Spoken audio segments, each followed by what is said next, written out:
ना इस्लाम में, इस्लाम के ये कैसे कर रहे हैं।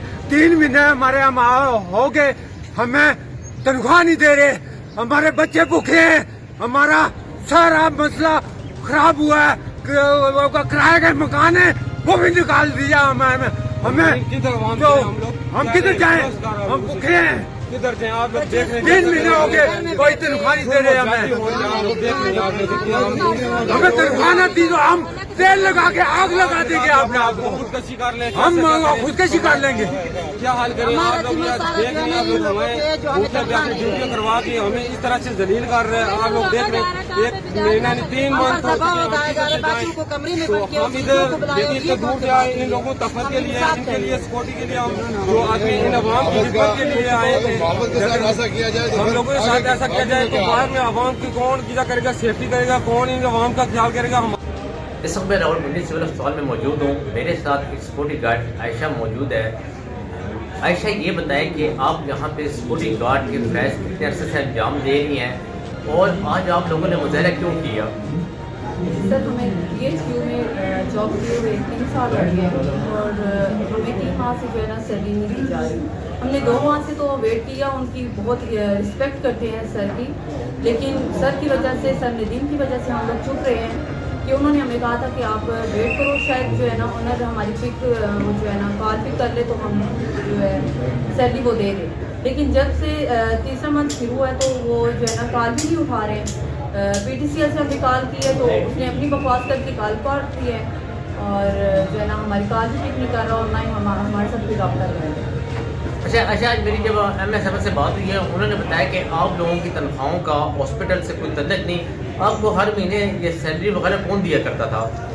सर, हमें हॉस्पिटल से ही सैलरी दी जा रही है। क्या आप लोगों को कोई नोटिस या कोई ऐसी चीज़ दी गई हो कि आपको अस्पताल से फारिग किया जा रहा है? सर, हमें बगैर बताए जो है ना साजिश के तौर पर उन्होंने अपने गार्ड्स और रखी हैं। मतलब आपका कहना है कि कुछ सियासी तौर पे कोई कंपनी के बंदे रखे गए हैं और आप लोगों को यहाँ से फारिग किया गया है? हमें यहाँ से फारिग कर दिया गया और हमें पता भी नहीं है कि हमारा जो है ना कल हमने ड्यूटी कहाँ करनी है, कहाँ नहीं करनी, हमारा कोई मतलब कि हमें पता ही नहीं है और उन्होंने हमें जो है ना जॉब से। ये बताएं कि कितनी लेडीज़ कितने जेंट्स हैं? हमारी 24-25 लेडीज़ हैं और जेंट्स तकरीबन 30-35 से ज़्यादा हैं। अच्छा, आप हमारे प्लेटफॉर्म से अगर अपील करना चाहती हो तो हमारा प्लेटफॉर्म आपके लिए हाजिर है। वज़ीर आला से किससे आप अपील करना चाहती हो? मैं वज़ीर आला से अपील करना चाहती हूँ कि प्लीज़ हमारे लिए जो है ना एक्शन नहीं करें और हमें इंसाफ दिलवाएँ। हाँ, हम छोटे छोटे बच्चे जो है घर छोड़कर आते हैं, यहाँ पे ख़वातीन के लिए दर्शन करना कितना मुश्किल होता है और मेहरबानी करें कि हमारे साथ जो है ना हेल्प कीजिए कि हम बहुत मजबूर होकर मीडिया पे आए हैं कि सर ने हमारा जो है ना किसी किस्म का जो है लिहाज नहीं किया कि अगर वो हमारी कॉल उठा लेता, रिसीव कर लेता, हमसे कोई भी किसी किस्म का बात। अभी आपका ये धरना जारी है? जी, हमारा ये धरना जारी है। अगर आप लोगों के मुतालबात यहाँ पे ना मानेंगे, इसके बाद आपका क्या कदम है, क्या राय अमल है? सर, हम लाल हवेली में जाएंगे और वहाँ धरना करेंगे।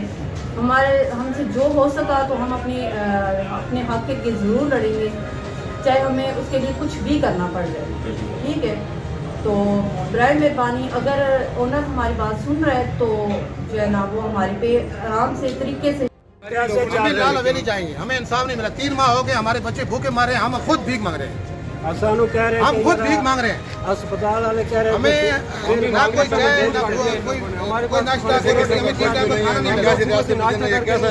हमारे सुपरवाइजर भाग गए हैं। एक सुपरवाइजर हमारे ये इस वजह से हमारी आवाज़ को आगे तक लेके जाएं क्योंकि आने वाले जो हैं उनको कम अज़ कम उनको ये तकलीफ, ये मुसीबतें ना उठानी पड़े। हम लोग आगे तक आवाज़ लेके जाना चाहते हैं कि हमारा कुछ हाल किया जाए, जो आने वाले हमारा हक मिलना चाहिए हमें आप लोगों का, जो वहाँ भाई आने वाले उनको भी अपना हक मिलना चाहिए। जो ठेकेदार है, करनेल है, जो भी है वो यह चीज कह रहे हैं कि हम मुआवज के हाल हो तो फिर बाकी क्या, हम तो मुआवज के साथ ऐसा किया जाए, फिर मुआवज क्या करेगा? 3 माह हो गए, हमें कुछ भी नहीं मिला।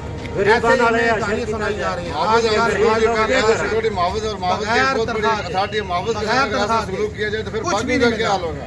अगर एक मुआवज एमएस के साथ कैसे लेके जाए? 1 महीने भी सानू मिल जाए, नहीं मिले फिर 2 महीनों की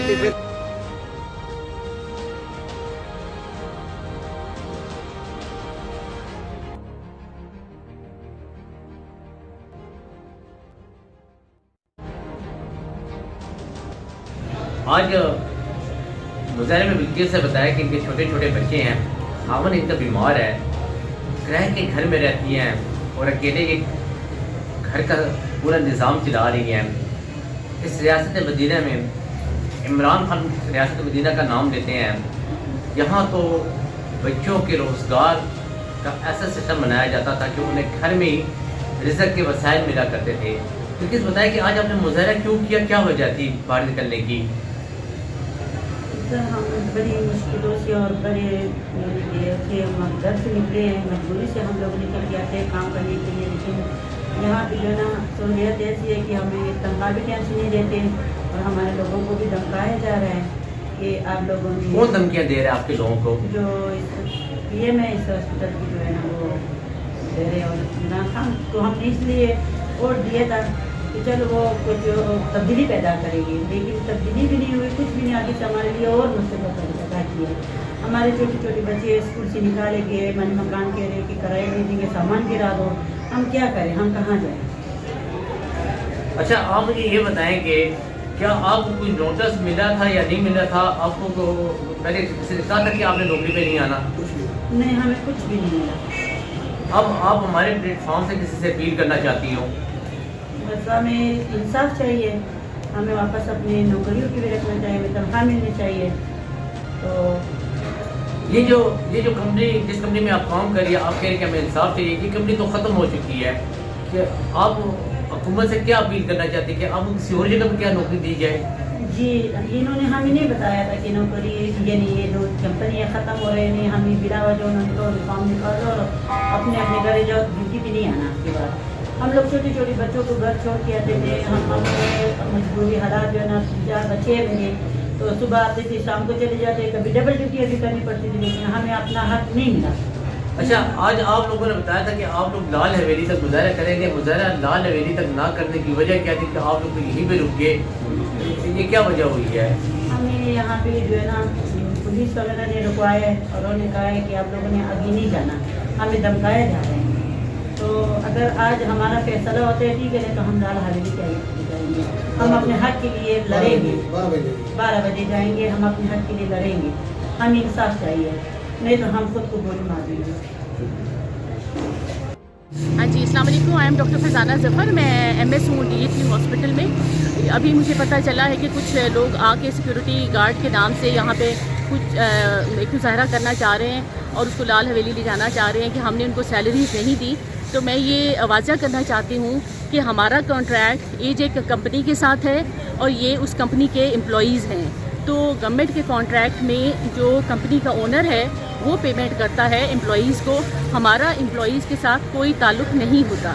मैंने रात को इनके जो ओनर हैं राजा फ़हीम साहब, उनसे बात की थी और उनका ये कहना है कि उन्होंने अपने एम्प्लॉइज़ को सारी सैलरी दे दी हुई है, सिर्फ 2 महीने की सैलरी रहती है, वो जब हमारा बजट आएगा तो उनको मिल जाएगी। लिहाजा इस हड़ताल का कोई ऐसा वजह नहीं बनती है और अगर है तो वो अपने मालिक से जाके बात करें जिन्होंने इनको एम्प्लॉई किया है। तो यहाँ कोई लॉ एंड ऑर्डर सिचुएशन पैदा हुई तो हम डेफिनेटली अपना इन्वॉल्व करेंगे गवर्नमेंट को। Thank you.